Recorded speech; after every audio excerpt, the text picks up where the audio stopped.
సంక్రాంతి పండుగను పురస్కరించుకొని గోదావరి జిల్లాలో కోడి పందాలు, జూదం, పేకాట, అడ్డాట నిర్వహించేందుకు పందాల రాళ్లు బరితెగించి పందెం బెర్లు సిద్ధం చేస్తున్నారు. 3 రోజులు రాత్రి పగలు లేకుండా పందాలు నిర్వహించేందుకు సమాయత్తమవుతున్నారు.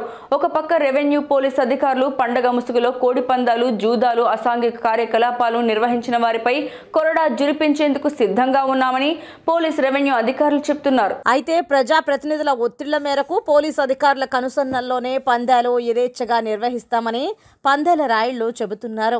అయితే కాసులకు కక్కుర్తిపడి పోలీస్ అధికారులు తోకముడుస్తారని, రెవెన్యూ అధికారులు చూసి చూడనట్లు వ్యవహరిస్తారని స్థానికులు చెబుతున్నారు. సాంప్రదాయ ముసుగులో కోట్లాది రూపాయలు జూదం, కోడి పందాలు జరగడం ఏళ్ల తరబడి జరుగుతున్న సంఘటన అని, ఎవరి వాటాలు వారికి చేరుతాయని, ఫోన్లు చేసిన అధికారులు స్విచ్ ఆఫ్ చేస్తారని విమర్శలు వినిపిస్తున్నాయి. అయితే అధికారుల హెచ్చరికలు బందీలు ఆగుతాయా, పందేల రాయిళ్ల ప్రగల్భాలు నిజమవుతాయా అన్నది వేచి చూడాల్సిందే. మనకి రానున్న సంక్రాంతి పండుగ సందర్భంగా గతంలోలాగా ఈ సంవత్సరం కూడా కోడి పందాలు, పేకాట, గుండాట మరియు జోదం వంటి అసాంఘిక కార్యక్రమాలు జరగకుండా నిలుపుదల చేయాలనే ఉద్దేశంతో నేను ఎస్ఐ గారు, మహిళా పోలీసులతో మరియు విఆర్ఓలు, విఆర్ఏలు సంబంధించిన టీం మెంబర్స్ అందరితో కూడా సమావేశం ఇప్పుడే జరిపామండి.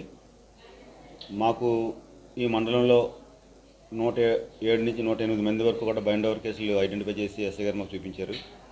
అలాగే 8 చోట్ల ఐడెంటిఫై చేసాము.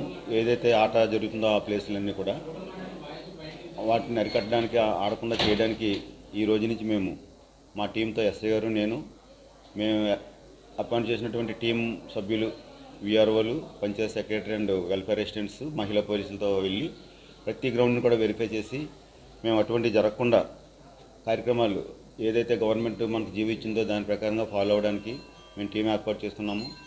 ఎటువంటి కార్యక్రమాలు జరగకుండా చూడడానికి ఎస్ఐ గారు మేము కూడా ఈ 3 రోజులు పండగ అయినంత వరకు కూడా టీమ్గా ఫామ్ చేసుకొని ఎవరైనా ఏ కంప్లైంట్ చేసినప్పటికీ కూడా అందుబాటులో ఉండి మేము ఒక స్టేషన్లోని ఒక మనిషిని, ఇక్కడ ఒక మనిషిని కూడా మేము 24 గంటలు కూడా అందుబాటులో ఉండేలాగా ఏర్పాటు చేస్తాము.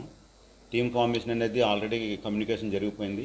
ఇప్పుడు ఈ కార్యక్రమం అయిపోయిన తర్వాత మేమందరం ఎస్ఐ గారు, మేము కూడా టీం అంతా కూడా కలిపి ఆయా ప్లేస్లోకి వెళ్ళి వాళ్ళకి కూడా ఎవరైతే గతంలో ఆడారో వాళ్ళందరినీ కూడా మొబిలైజ్ చేసి వాళ్ళందరినీ రప్పించి ఇటువంటి, అలాగే కత్తులు తయారు చేసిన వాళ్ళైతేనేమి, గ్రౌండ్ తయారు చేసిన వాళ్ళందరినీ కూడా మోటివేట్ చేసి అటువంటి చేయొద్దనే కార్యక్రమాలు జరగకూడదనే ఉద్దేశంతో వాళ్ళకందరూ చెప్తామని మీకు